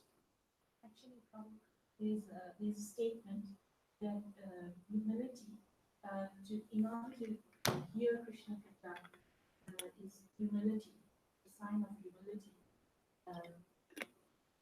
And humility is therefore required. So, Yeah, humility means to recognize one's shortcomings and that I need this. I need to hear about Krishna. I need it. It's the medication. Consequently, advancement in Krishna consciousness is not based on our intellectual abilities, but our taste for hearing Krishna Katha. Srila Prabhupada explains, for persons who have a natural taste for understanding books like Bhagavad Gita and Srimad Bhagavatam, devotional service is easier than for those who are simply accustomed to mental speculation, argumentative processes. So here, the first point is taste is the only qualification to practice devotional service. Now, yes. Now, attraction, taste is the only qualification for execution of devotional service. When I execute devotional service, what happens? I get more taste. It increases taste. I get more taste. I want to hear more, chant more, serve more. I serve more, I hear more. I get more taste. Okay, it's a cycle. So here's the question now. One requires attraction to begin devotional service, but one requires devotional service to achieve an attraction. Got it? Qualification for service is attraction, and by service I get attraction. But that's a cycle. Where did it start? How then does devotional service begin? Where did I get a taste in the first place from? Where did it come? How did it come? Because for me to engage in devotional service, I need taste. I can only get taste by devotional service. I can't have taste if I didn't serve. And if I don't serve, I don't get taste. So where did that taste start? By the mercy of the devotee. Causeless mercy of the devotee. So the causeless mercy of the devotee starts that taste, gives me that taste. Okay, that Agyata Sukriti. And Prabhupada also makes the point, Rupa Goswami makes the point that this journey may not necessarily start in this life. It could have started in your previous life. So in your previous life, causeless mercy of the devotee is going door to door, distributing calendars. Right? Yeah, or they having the procession of Jagannath around your street. Yeah. Not because you're special, just because they decided we're going to have it on the street. The devotee is having Harinam. Why? Not because Prabhupada told them to go to your house and your street. No, they just want to cover every street because Lord Chaitanya said go to every town and village. So they're happy to go everywhere. When you hear the holy name, you see the calendar, you see Jagannath. That is piety, devotional piety. You're getting the credits. It is not devotional, it's not pure devotional service, but it's your devotional piety, sukriti, that's going to give you taste. It's building. And when it builds to a sufficient level, you say, let me go to the Hare Krishna temple. Let me read these books. I want to know more a little about them. I want to surrender. Okay. So in that way, one begins the practice of devotional service. 3 categories of pious activities. Bhaktyun Mukhi Sukriti, Bhogan Mukhi Sukriti, Mokshan Mukhi Sukriti. Bhaktyun Mukhi Sukriti means it awakens one's dormant Krishna consciousness. That's Agyata Sukriti, devotional credits.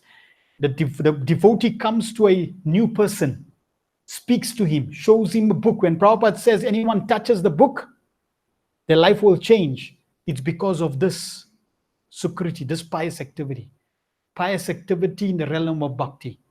Then you also get Bhogan Mukhi Sukriti. It bestows material opulences. When you get this type of piety, it gives material opulences. But this is an obstacle.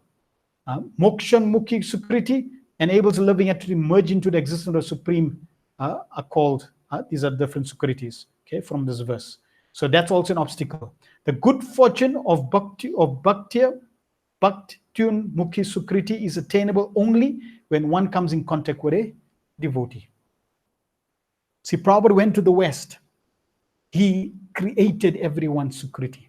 One devotee told Srila Prabhupada, it's described in Chaitanya Charitamrita that Guru Prasaded by Bhakti Lata Beach, that the living entity traverse throughout the universe, and by the mercy of Guru and Krishna, he gets the good fortune of engaging in devotional service.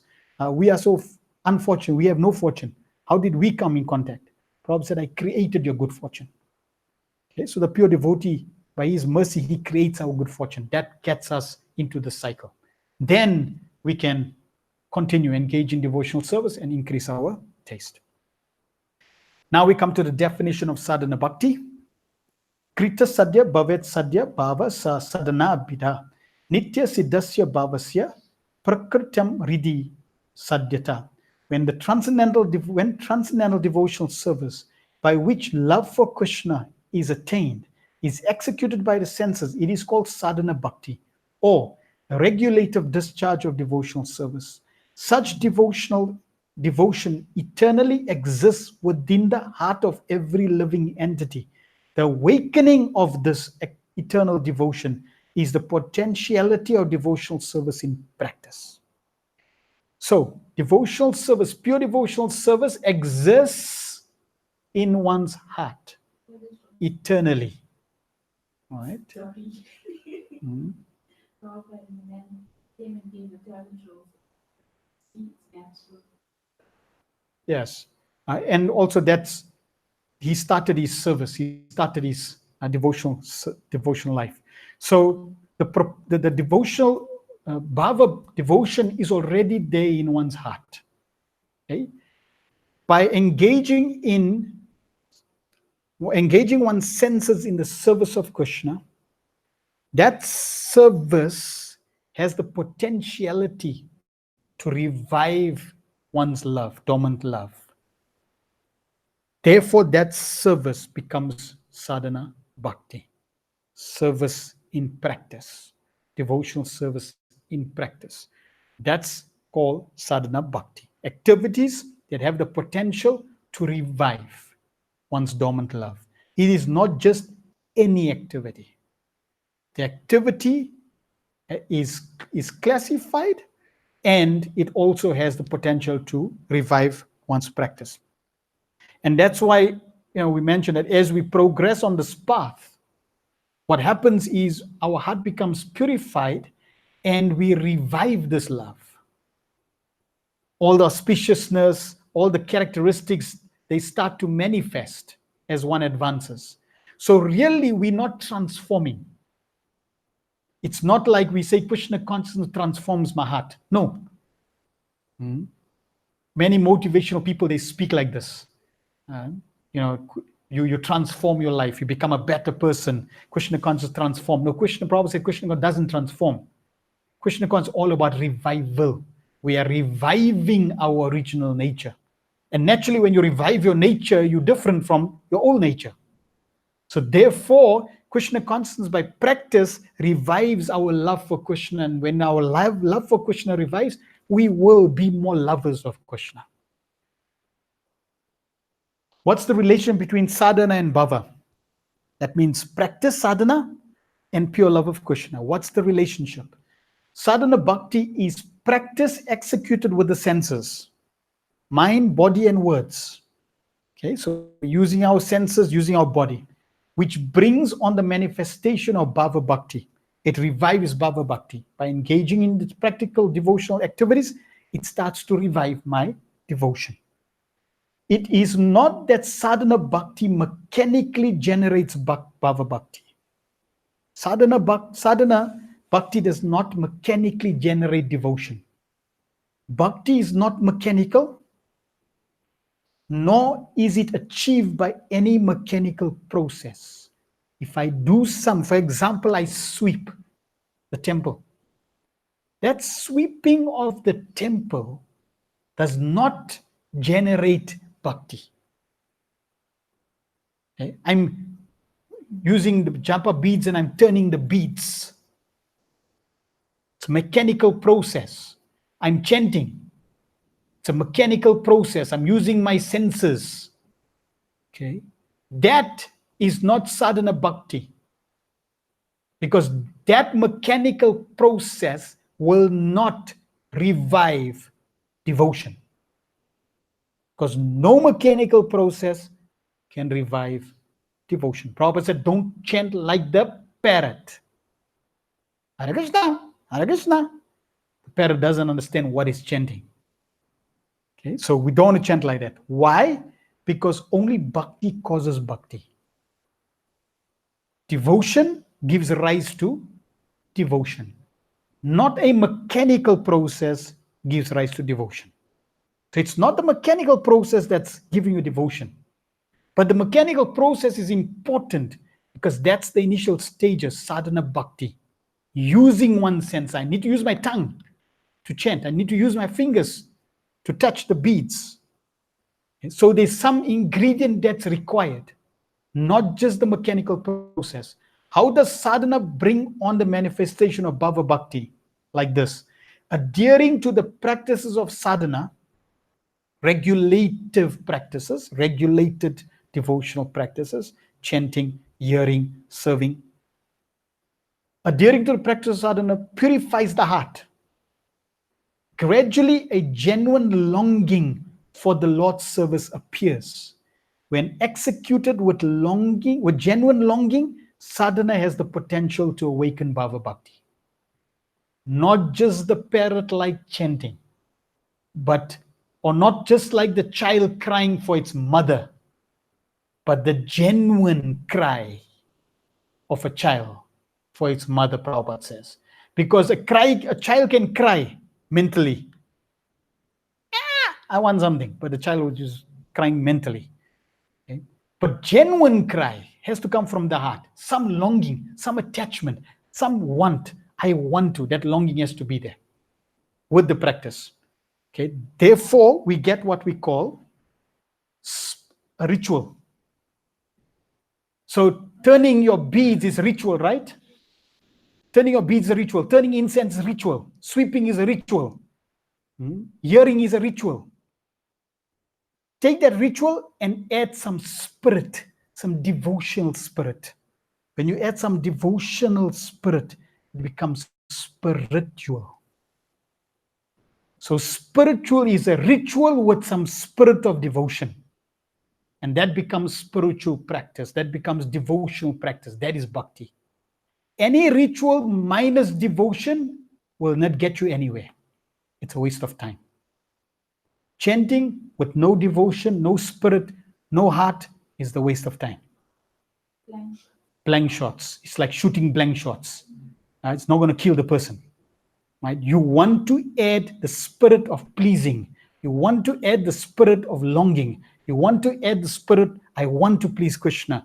Krishna, please, I need your mercy. That longing, that heart has to be there in it. Okay, then we cover practice. Prabhupada now talks about practice. Practice of bhakti uncovers something that is already in the heart. We already made that point. This practice is not for developing something artificial. Okay, that's why Prabhupada is not an artificial imposition on the mind. See, it's reviving something that's already there, that's natural. That is love for Krishna. There are certain prescribed methods for employing our senses and mind in such a way that our dormant consciousness for loving Krishna will be invoked. As much as a child with a little practice can begin to walk. So Prabhupada explains in the purport that the walking is sadhana bhakti. Okay, practice to walk. Getting the child to practice to walk. But how come the child is able to walk then? With that practice. The only reason the child is able to do that is because the potentiality to walk is in the child. Every child has the potentiality to walk. Therefore, with little practice, a little walking ring, the child starts to walk. You can never teach the child to fly. Not there. The child will never be able to fly no matter how many times you get the child to flap its wings. The child is never going to fly. Why? Because the potentiality to fly is not there. It ain't going to fly no matter what you do. Right? You can go up the roof and throw it. It ain't going to fly. Right? It's the wrong move because the potentiality to fly is not there. So similarly, how is sadhana bhakti able to revive our dormant love? Because the potentiality to love is there. Therefore, by some practice, it revives.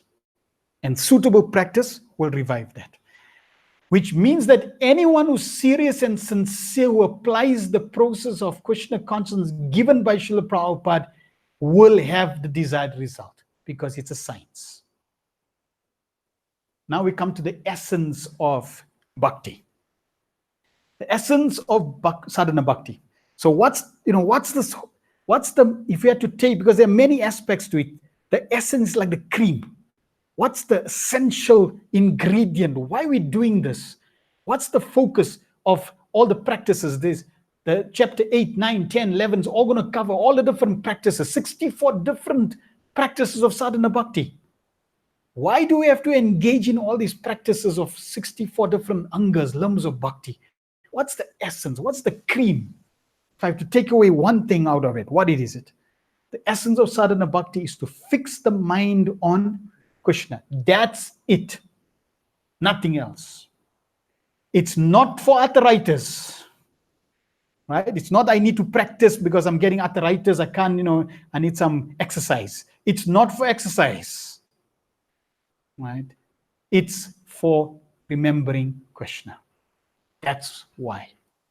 Srijit Mahaprabhu has given us an authorized program for this purpose, centered around the chanting of the Hare Krishna mantra. This chanting has so much power that it immediately attaches one to Krishna. That is the beginning of sadhana bhakti. Somehow or other, one has to fix his mind on Krishna. That's the focus of sadhana bhakti, to get the mind on Krishna. Just like here, Krishna advises, Yudhya cha mam anusmara. You go on fighting because you cannot stop your fighting because you are a soldier. But mam anusmara, at the same time you think of me. You're a soldier. Arjuna, you must fight. Don't stop your fighting. But fight and think of me. This is the secret, that nobody can stop his activity. I have to go to work. I have to look at my family. I'm a father. I'm a mother. I'm a businessman. Nobody says you have to stop that. But while you're doing those activities, you try to think of Krishna. But he can think of Krishna at the same time. This is Krishna consciousness. Now, while you're doing your activity, is it easy to think of Krishna? No. That's why you have to practice. Just like driving. Is it easier to think of Krishna than driving, or let's say doing some other activity? Like, let's say if I have to speak to somebody, I'm giving a talk at work. So while I'm giving a talk at work, I'm talking, or I'm driving, Boat is activity, right? Where is it easier to think of Krishna? Driving, because there's less senses or less activity involved. If I'm speaking to somebody, it's a little more difficult to think of Krishna. Okay? But at least when I'm driving, I should be thinking of Krishna. And more I become attached to Krishna, one day, believe it or not, you'll be able to give a speech and you'll be able to think of Krishna also. Because you will be in love with Krishna. Just like somebody who owns a company, he can be speaking to his fellow colleagues, and because his daughter is sick, while he's speaking to his fellow colleagues, who is he thinking of? He's also thinking of his daughter. See? So like that, when you fall in love with Krishna, you'll be able to engage in every activity, and at the same time, in your back of your consciousness, you're thinking of your beloved Krishna. That requires practice. But at least when you're not speaking to someone, then you get your mind to speak about Krishna, think about Krishna. Right? Speak to if your mind is not telling you about Krishna, you tell your mind to speak about Krishna. And the best way to think about Krishna is chanting Hare Krishna.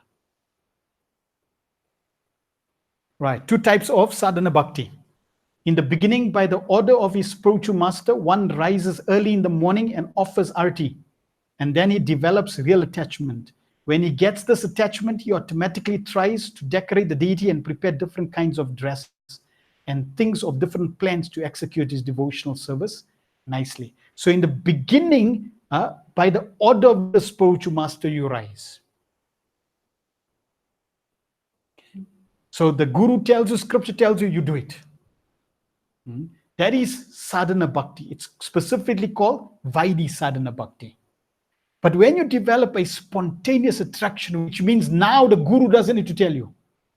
Now scripture doesn't need to tell you. There's no impetus, external impetus. It's just spontaneously you want to serve Krishna. That is called raganuga sadhana bhakti. Okay, 2 distinctions. This is in the beginning stages, this is in the advanced stages. Regulated devotional service or devotional practice, and inspiration comes from the order of the spiritual master and scripture. Prabhupada gives an example like Maharaj Parikshit at the time of death. You're going to die, therefore think of Krishna. It is not spontaneous. That's a Vaidhi sadhana bhakti. Out of fear, you're telling somebody, you better be Krishna conscious, otherwise. Okay? So you're following scripture. It's not spontaneous. Raganuga sadhana bhakti is spontaneous devotional practice. Inspiration comes out from natural attraction devotional service. You just love to do it. Nobody has to force. See? Now you'll see when you, let's say for example, you have Sandhya Arti, you have Gaura Arti, you have Mangal Arti, you have Midday Arti, Rajbhoga Arti, you have different artis, right? So one practice is to go and have artis at these different times. If you have an arti outside these times, you'll find that you'll get greater mercy. Because now you're doing the arti not because scripture says so, because guru says so, because there's a time. If you just come together and say, let's just have kirtan. Not because you schedule to do the kirtan. You'll find that there'll be more mercy there. When you do service, that doesn't have an impetus, a reason, an external motivation. That service has greater mercy because now you're doing it spontaneously. But spontaneous Raganuga devotional service, Raganuga sadhana bhakti means no pushing.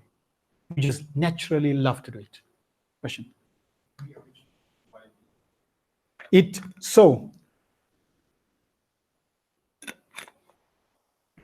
starts off, if you our initial slide, you'll find that it starts off with sadhana bhakti, right? And that matures into spontaneous Raganuga bhakti. That's one journey, one path. When we come to the future chapters, we will find that there is a special type of Raganuga bhakti that we're going to pick about. The next slide will talk about that. So here specifically sadhana, and sadhana bhakti, Vaidhi sadhana bhakti is not the goal. Vaidhi sadhana bhakti needs to mature to Raganuga sadhana bhakti, which is at the stage of a Shakti. Then comes to Bhava. Okay? So you have to become attached to the service. And that generally will happen gradually the more you engage with devotional service. Some ways which is called by the ritual. So Vaidhi means regulative. Yes, ritualistic, regulated. You do it ritualistically, you do it at certain times and specific activities. Yeah. So Vaidhi means the word that Prabhupada uses, regulative devotional service. It's regulated. Yeah. You do that every day. You do that every, so many hours. Like chanting Gayatri is regulated. Chanting your 16 rounds regulated every day. It's a minimum 16 rounds.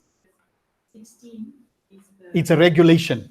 When you do more, that starts becoming more spontaneous. You want to do it. Raganuga. You love to do it.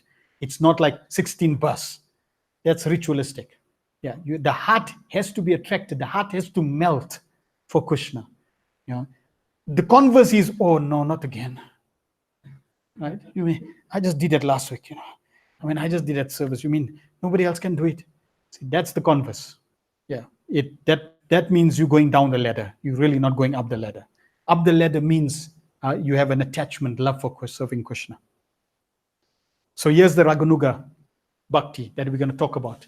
Ragmag Bhakti Loke Karite Pracharna. Lord appeared to propagate devotional service in the world on the platform of spontaneous attraction. And specifically, Lord Sri Krishna wants to make known to all the conditioned souls that he is more attracted by Rag Bhakti than by Vidhi Bhakti or devotional service under scheduled regulations. He is also causelessly merciful and he wants to bestow upon us this privilege of Rag Bhakti. So Krishna is more pleased by spontaneous service than regulative devotional service. Regulative devotional is glorious, but Krishna is more pleased by spontaneous devotional, naturally. Right? If you love someone more naturally, that love is more sweeter, more healthy. Then, I have to do it. Right?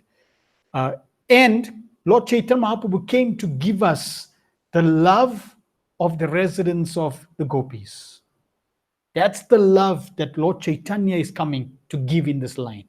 So that is specifically Ragatmika devotion, Raganuga devotion, which goes into Vrindavan. There is pure devotion, which when sadhana, Vaidhi sadhana matures to Raganuga sadhana, spontaneous, but in the Vaidhi line, it goes to Vaikuntha. That will be covered in the future chapters. Okay, but here specifically in terms of definition, it's spontaneous devotional practice. You naturally want to do it. You don't need an alarm clock. You just love. Like Prabhupada said, I get up at 11 o'clock, 12 o'clock to write my books. Right? Who's forcing? No one. So why am I doing it? Because it's there. It's natural, spontaneous. It's love. Okay, back to the essence of Vaidhi Bhakti. Rupa Goswami quotes, Smartavya Satam Vishnu Vishmartavyo na jatus chit Sarva Vidhi Nishedasur Itayor Eva Kinkara. Always remembering Krishna and never forget him. All the rules and prohibitions mentioned in the Shastras are servants of these two principles. So there's Vishedas, there's Vidhi and Nishedas. Vidhi means rules, different rules in scripture. Do this, rules. Okay, Nisheda means prohibitions. Don't. So the do's and don'ts. That's why you'll find as we go through the 64 limbs, there's things we do and things we don't do. Right? So there's Vidhi and there's Nishedas. Rules and prohibitions. But it says, always remember Krishna and never forget him. Always remember Krishna is a rule or prohibition? It's a rule. And never forget him? It's a prohibition. So, all rules and prohibitions in the Vedas mentioned in Shastra are servants of these two principles. So of all the rules in the Vedas, number one rule, always remember Krishna. Of all the don'ts in the Vedas, Nishedas, number one don't forget Krishna. Okay? All other rules and regulations are servants of these two, of this rule and prohibition. By following rules, one receives benefits. By avoiding prohibitions, one avoids sinful reactions. So if you follow the rules, what do you get? Benefit. Okay, it cleanses the heart, it revives the devotion. By avoiding the prohibitions, you follow the don'ts. Don't do this, right? Then it avoids you from sinful activities. Therefore, it protects you. It's like going past the potholes. Okay, so you're avoiding potholes, less trouble, less headache. Following this single vidhi, which is the vidhi? Always remember Krishna. Grants one the benefits of following all vidhis. Every single vidhi in scripture, all the Vedas, all the billions of verses that are there, every single rule that exists in creation. If you remember Krishna, you get the benefit of following every single rule in existence. Following this single nisheda, what is that? Never forget Krishna. Saves one from the bad reactions of all nishedas. So really, if you remember Krishna and never forget him, you get all the benefits and you're saved from all the troubles. Perfect solution. This is the essence of Vaidhi Bhakti. We're nearly there. Srila Rupa Goswami quotes Srimad Bhagavatam. If people simply manage to worship or remember the Lord, then automatically they become very happy within this world as well as next. That's why don't worry about taking birth again. Because the Bhagavatam is making very clear. You'll be very happy in this life and the next. Okay? You have to have that faith. Constant remembering Shri Krishna. This regulator principle is applicable to all varnas and ashrams, the castes and occupation of life. The principle of remembering the Supreme Personality of Godhead constantly and not forgetting him at any moment is meant to be followed by everyone without fail, because that is the objective. That is the objective. We want to remember Krishna. So, whether one is a Brahmana, Kshatriya, Vaishya, Sudra, Brahmachari, Grihastha, Sannyas, Vanaprastha, black, white, doesn't matter. Everyone is meant to remember Krishna and never forget Krishna. So we have to mold our life in a way that we can remember Krishna. Thus, the Krishna conscious movement is so nice that there is no need of even designating oneself as Brahmana, Kshatriya, Vaishya, Sudra, Brahmachari, Grihastha, Vanaprastha, Sannyasi. Let everyone be engaged in whatever occupation he has now, he now has. Simply let him worship Lord Krishna by the result of his activities in Krishna consciousness. That will adjust the whole situation and everyone will be happy and peaceful within this world. So somehow or other we can get people to think of Krishna, remember Krishna, and then build on that to constantly remember Krishna and never forget him, and to build on that so that you never forget Krishna. That is the perfection. 24 hours a day, our objective, our goal is to remember Krishna. That's our practice. That's our objective. Now you can only remember Krishna if you're aware that you're not remembering Krishna. At least in the beginning stages. Right? So you have to be a little aware. That's why Prabhupada said, be conscious before Krishna conscious. Be conscious that you're not conscious of Krishna, so I can be conscious of Krishna. Oh, I'm not thinking of Krishna. I've been thinking of so many things. Let me think of Krishna. Rascal mind, think of Krishna. Okay? No, say good mind, think of Krishna. You're my friend, think of Krishna. I like you, think of Krishna. And now you think of Krishna. So that's how you practice. Eventually, when that love manifests, you won't have to think of Krishna. Because when you love someone, when you fall in love with someone, you automatically think of them. The mind automatically goes to the object of love. Right now, we love everything else in this material world. Therefore, the mind is distracted away from Krishna to these objects. By practicing sadhana bhakti, the mind, the senses, now will become more and more attached to Krishna, and eventually we will want to think of Krishna. And that is the essence of sadhana bhakti. Any questions or comments? Yes. Hare Krishna Prabhu, the explanation says about excellent in breaking down the stages in detail, different categories and stuff. Thank you. Yes, question. Mentioned something very inspiring earlier on, that each of us has a way Krishna. Yes. A unique way of showing love. Mm-hmm. Is it something we can find that? Sorry. I can get you to some references. Okay. Yeah. I don't need to sound challenging. Yeah. Prabhupada makes that in few places. I'll get you the references. Yeah. And even the acharyas also. Yeah, I'll get there's different references to it. No living entity. If you take, for example, snowflakes. You take snowflakes. If you look at snowflakes, right, do they look similar? They look similar, but they're not similar. If you go onto microscope and you take every single snowflake is a different molecular structure.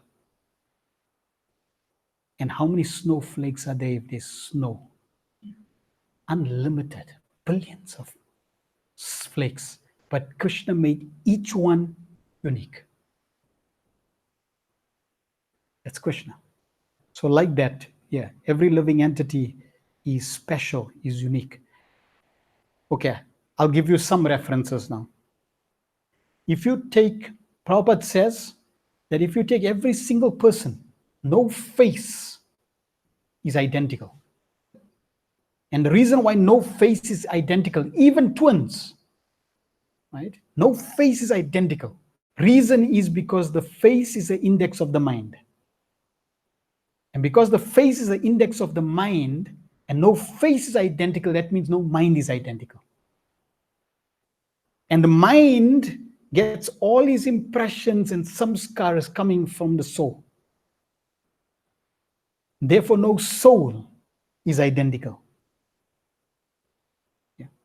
But the foundation, like those snowflakes, all those snowflakes have the same color. They're all white. Therefore, every living entity has the same foundation of loving Krishna. But the flavor of that love is unique, special. Yeah. Because we are personalities, and each personality has a unique personality. Look at Krishna consciousness ourselves. Look at the movement itself, right? We got all different types of devotees, all different types of sannyasis, all types of gurus. Not one of them is alike. They all have their own feature, own flavor, own personality, right? And it's sometimes a little strange because you want everybody to be the same, but no, that's what makes it special and unique. Spice of life, variety, spice of life, right? But they all have all that variety is founded, is based on loving Krishna.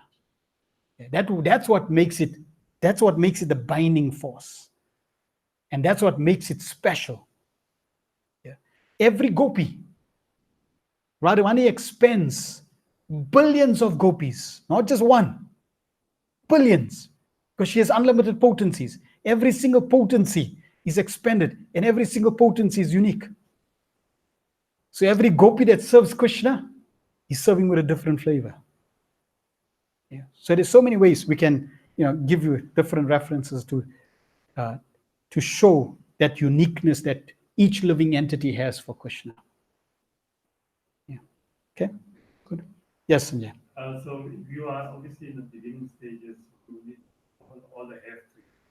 So if you can arti at home, you do Mangal arti, you don't do arti just because you say now naturally when you feel like that you because you beginning stages you do the have to for now until you can mature it and natural stuff will. Correct.